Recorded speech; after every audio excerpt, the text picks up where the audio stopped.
On Saturday, at my direction, the United States successfully concluded an airstrike in Kabul, Afghanistan, that killed the emir of al-Qaeda. There are more people working in America than before the pandemic began. Today, I'm signing the law, the CHIPS and Science Act, a once-in-a-generation investment in America itself. This is the most significant law our nation has ever passed to help millions of veterans. President Biden discussing some of his recent accomplishments. It's been a stretch of big wins for Democrats lately, and we're expected to see another one today with the House set to vote on the landmark Inflation Reduction Act.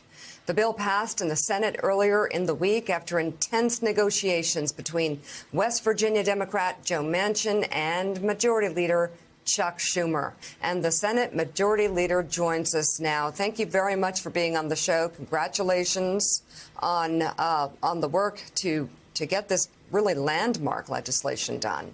Well, thank you, Mika. I haven't been on the show in a while, hadn't seen you, so I came here to the studio. I figured we'd get to mix and mingle. I'm here all by myself. All right. We'll see you next time. We're really glad to have you on the show, though. I'm sorry you feel lonely, but here, it's a big studio. Let me start by asking you off topic, because we're going to talk about this legislation and all the different incredible facets and how it got done. And I know you don't want to talk and will not talk about the investigation and the FBI search. Not asking you to. I've seen your answer. You don't want to talk about it. Yeah. But I am very concerned about the dangerous rhetoric that has whipped across the airwaves and around the Internet. And I guess the part that applies to you is, what do you say to your Republican counterparts who participated in this right off the bat? Well, look, what I said then and I said now, I was asked, should I comment? I said it's premature to comment until we know all the facts. And when asked when others talked about it, I said it's premature for them as well. They're just jumping the gun. Now that Trump has said that he will release this information, we'll all know the facts, and then it'll be appropriate for everybody to comment, and we'll see the facts, and we'll see if the kinds of statements that were made before they even knew anything have any validity. I bet they won't. Well, I mean, again, this is, I agree with you completely. This is something that we've seen happen with Hillary Clinton when it came to classified information. Now we're seeing it with Donald Trump. It seems far more serious. And, Joe, I'll take it to you, because there are Republicans on the Hill, and I think Leader Schumer is, careful with his language here, but they're calling for investigations. They're saying they're going to investigate the investigators. Yeah, I'm just curious again. The attacks on law enforcement officers, the hostile language, the rhetoric. Shouldn't Republican senators, shouldn't Republican House members step forward and try to tamp that down? Well, of course. But what's happened is, and we've seen this not just in this area, the Republican Party has become the MAGA Republicans. The bottom line is too much of that party just goes along with this hard right philosophy. The good news is, Joe, that a good number of not only Democrats and independents, but even now some Republicans are rejecting that MAGA Republican Party.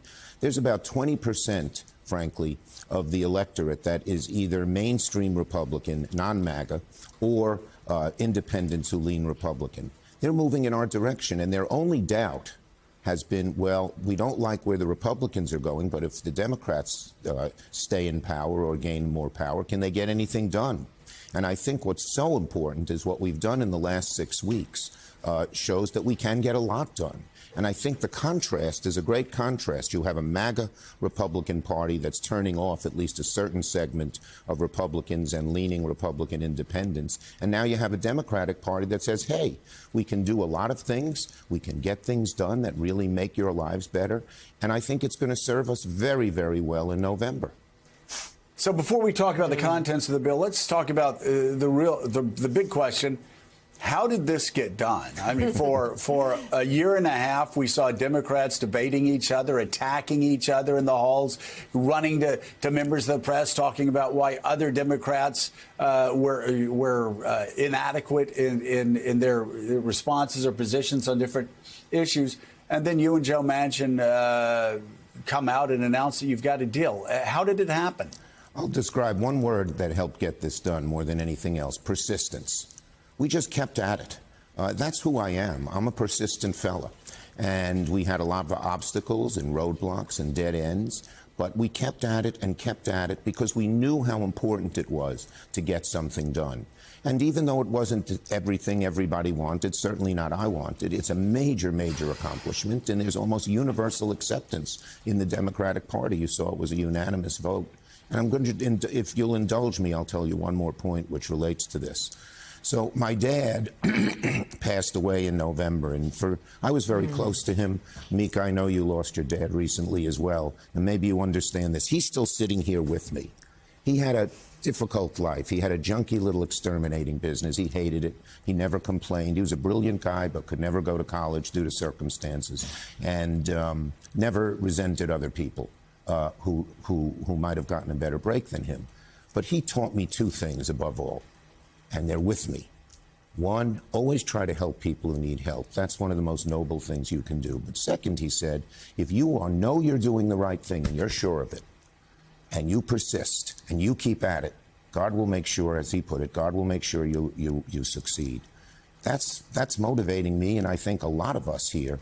Keep at it, keep at it, keep at it, and you can get something done. And that's what happened. It took a while. There were a lot of critics. I tried to just look for the good in what we could get done, and here we are. We passed the most significant piece of legislation in decades, maybe since the 60s, if you look at the 6 pieces of legislation that we passed in the last 4 or 5 weeks. And I think that it's going to serve us well as Democrats, but it's going to serve America well in a lot of different ways.